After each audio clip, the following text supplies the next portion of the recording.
요새 달리기가 유행입니다. 수많은 사람들이 무리지어 뛰는 모습을 거리에서 한 번쯤은 본 적이 있을 텐데요. 실제로 달리기 동호회 수뿐만 아니라 최근에 달리기를 정기적으로 하는 사람들이 많아졌다고 합니다.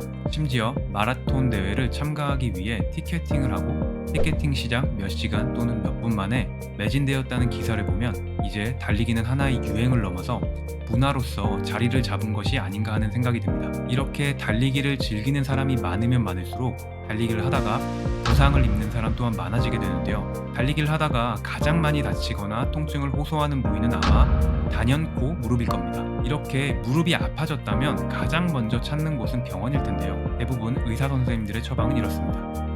달리기를 하시면 안 됩니다. 약 먹고 통증이 없어질 때까지 쉬세요. 물리치료 받고 좀 쉬세요. 도수치료 받고 좀 쉬세요. 쉬세요 라는 대답이 가장 많을 텐데요. 나이가 조금 있는 경우라면은 듣는 대답은 약간 달라집니다. 이제는 달리기를 하시면 안 됩니다. 달리기는 무릎 관절에 좋지 않습니다. 이런 식으로 계속 달리기를 하면 무릎이 아작납니다. 라는 답변도 많이 듣죠. 또한 이런 기사를 보고 아니 타이거 우즈도 달리기 때문에 무릎이 망가졌다니 라고 하면서 달리기는 정말 무릎에 안 좋은 건가 보다 라고 생각하시는 분들이 많을 텐데요. 달리기는 정말 무릎 건강에 좋지 않은 걸까요? 결론부터 말씀드리자면 달리기는 내 무릎 관절 건강에 도움을 줄 수도 있고요.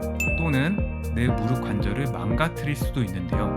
왜 달리기가 독이 될 수도 또는 약이 될 수도 있는 것일까요? 운동과학 이야기, 오늘은 무릎에 독이 될 수도 약이 될 수도 있는 달리기가 어떻게 나의 무릎에 영향을 미치는지에 대해서 알아보겠습니다. 우리 몸의 조직은 어느 정도의 적당한 스트레스를 받아야 그 형태나 성질 그리고 능력 등을 유지할 수 있습니다. 예를 들어 근력 운동을 적당한 수준으로 꾸준히 하면 근육의 부피가 증가하거나 혹은 그 부피가 줄어들지 않고 유지가 되죠. 반대로 어떤 이유로 인해서 며칠 혹은 몇 주를 전혀 운동하지 않고 누워만 있었다면 근육량은 현저하게 줄어들게 됩니다. 이를 근손실이라고 하죠. 이건 웬만한 운동에 관한 지식이 있으면 상식적인 이야기일 텐데요. 우리 몸의 모든 조직은 이 상식적인 법칙의 범주 안에 들어갑니다. 다른 관절을 포함한 무릎 관절도 마찬가지죠. 적당히 쓰면 무릎의 능력이 좋아지고요. 쓰지 않으면 능력이 떨어집니다. 또한 무릎 관절을 구성하는 조직들에게도 똑같이 적용이 됩니다. 무릎의 여러 가지 인대들, 연골, 근육과 건과 같은 조직들도 적당히 쓰고 자극을 받으면 건강해지고요. 쓰지 않으면 퇴화됩니다. 즉, 약해진다는 뜻이죠. 근데 여기서 말하는 적당이라는 말이 중요한데요. 적당히는 어느 정도일까요? 무릎 기준으로 적당히는 가벼운 조깅, 빨리 걷기, 맨몸 스쿼트, 혹은 고중량 스쿼트?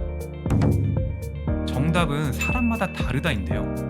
그 사람의 나이, 신체 능력, 관절의 건강 정도 등에 따라서 적당히의 정도가 다릅니다.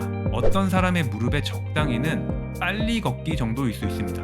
또 다른 사람의 무릎에게는 가벼운 조깅이 적당일 수 있죠. 또 다른 웨이트를 아주 오랫동안 실시했던 엘리트 역도 선수의 무릎에는 고중량의 스쿼트가 적당일 수 있습니다.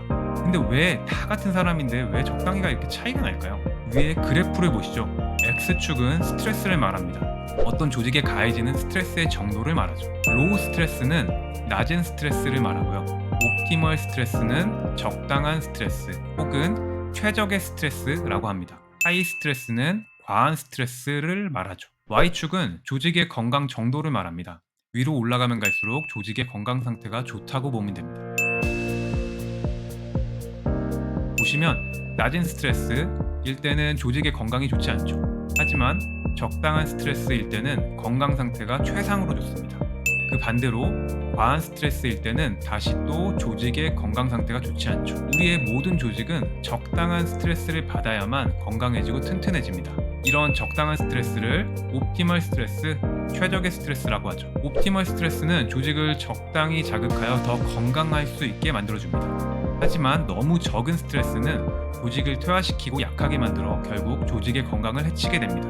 반대로 너무 과한 스트레스는 조직을 손상시키고 결국 조직의 건강을 해치게 되죠. 조직은 적당한 스트레스를 받아야만 건강해지고 너무 적은 스트레스나 너무 과한 스트레스는 결국 조직의 건강을 해치게 되는 것이죠. 다시 달리기로 돌아오겠습니다. A라는 사람이 있습니다. A라는 사람의 약간 숨이 찰 정도의 중강도 수준에서 달리기를 10분간 한다고 해보죠. 이때 만약 무릎이 아파지고 손상이 가는 것 같다 라고 한다면 지금 수준의 달리기, 즉 중강도의 10분간 달리기는 A라는 사람의 무릎한테는 너무 과한 스트레스를 유발한다고 볼 수 있습니다. 다른 예를 듣겠습니다. B라는 사람이 있습니다. B라는 사람도 A와 똑같은 중강도로 10분간 달리기를 주기적으로 했는데 무릎이 괜찮고 오히려 더 건강해지는 것 같다 라고 한다면 중강도의 10분간 달리기는 B라는 사람의 무릎에는 적당한 스트레스를 준다고 볼 수 있습니다. 똑같은 달리기를 해도 A의 무릎에는 독이 되는 것이고 B의 무릎에는 약이 되는 것이죠.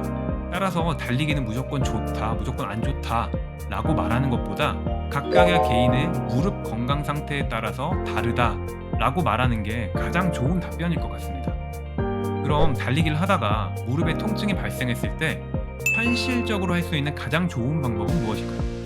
먼저 무릎의 큰 병변이나 아주 큰 구조적인 문제 또는 다른 신경학적인 문제 등 의학적인 치료가 필요 없다는 가정하에서 다양한 답변이 나올 수 있습니다. 달리기 자세 교정, 보폭 교정, 신발 교체, 보조기나 테이핑 착용 등 여러 가지 답변이 있을 텐데요. 이것보다 가장 먼저 해보라고 추천드리고 싶은 방법은 달리기의 양을 조절하는 것입니다. 만약 중강도로 달리기를 10분 실시를 했는데 A처럼 무릎에 통증이 생겼다면 강도는 그대로 중강도를 유지하면서 5분을 한번 시도해보는 겁니다. 5분을 달리기를 해서 무릎 통증이 여전히 있다면 다시 또 줄여봅니다. 3분 또는 4분으로 말이죠. 근데 만약 중강도 5분 달리기를 시도를 했는데 무릎이 괜찮다면 계속 진행을 해봅니다. 일주일, 2주일 정도 계속 5분씩만 달려보는 것이죠.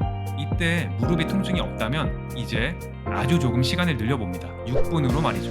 또 이제 중강도로 6분을 뛰어봅니다. 강도와 시간을 그대로 유지한 채 일주일, 2주일을 더 뛰어봅니다. 그래서 무릎에 통증이 없다면 다시 또 시간을 조금 늘려봅니다. 이런 식으로 점진적으로 7분, 8분, 9분, 10분까지 늘려가다 보면 어느새 내 무릎이 10분 달리기를 통증 없이 할 수 있을 만큼 튼튼해져 있을 겁니다. 이렇게 점진적으로 운동의 양을 늘리는 방법을 점진적 과부하의 원리라고 합니다. 점진적 과부하의 원리는 우리 몸에 가해지는 부하를 일정한 시간에 따라 서서히 증가시키는 것을 말하는데요. 달리기뿐만 아니라 웨이트 트레이닝이나 기타 여러 가지 운동 프로그램을 구성할 때 핵심 요소로 쓰이는 원리죠. 지금까지 내 무릎 건강에 독이 될 수도 약이 될 수도 있는 달리기에 대해서 알아보았습니다. 내가 하는 달리기의 양과 강도가 내 무릎에 적당한 스트레스를 준다면 그 달리기는 내 무릎을 건강하게 만들어줄 것입니다. 하지만 반대로 내 무릎에 과한 스트레스를 준다면 그 달리기는 내 무릎에 통증을 유발하고 손상시킬 것입니다. 따라서 내 무릎에 적당한 스트레스를 줄 수 있는 강도와 양을 찾아서 달리기를 하신다면 아무 문제 없이 즐거운 달리기 생활을 할 수 있을 겁니다.